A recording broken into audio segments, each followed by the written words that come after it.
Bulb and voting, how are these connected? Thomas Alva Edison, जो कि light bulb के invention के लिए जाने जाते हैं, उनका वोटिंग टेक्नोलॉजी को शेप करने में भी एक मेजर रोल था। लेकिन कैसे? Back in 1869, he was granted the patent for the electrographic vote recorder to help the US Congress legislators record their votes faster. And that was the inception of the electronic voting machines or the EVMs. In this edition of the election series, let's find out more about EVMs.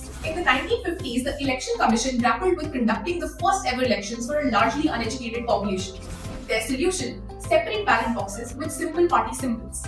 This ingenious system paved the way for future innovations. Fast forward to 1981, the Electronics Corporation of India Limited and the Bharat Electronics Limited approached the Election Commission with an idea: the electronic voting machine. The year 1982 marked a historic moment in India's electoral history when EVMs made their debut in the Kerala state elections.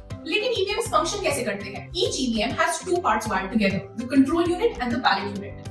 The presiding or the polling officer activates the ballot unit via the control unit. Voters cast their vote on the ballot unit, which looks like this. A red light accompanied with a beep sound confirms the vote. Simultaneously, the ballot unit sends a signal to the VVPAT machine, displaying the paper slip with the recorded vote for about 7 seconds. Besides easing the process of counting of votes and improving accuracy, what makes EVMs truly remarkable are their intricate security features.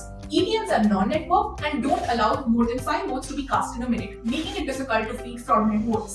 Deploying technology for conducting elections at scale is something which the whole world applauds India for. And that is all about EVMs. Samagra will be back soon with yet another short episode of Governance Decluttered, where we decode everyday governance in India.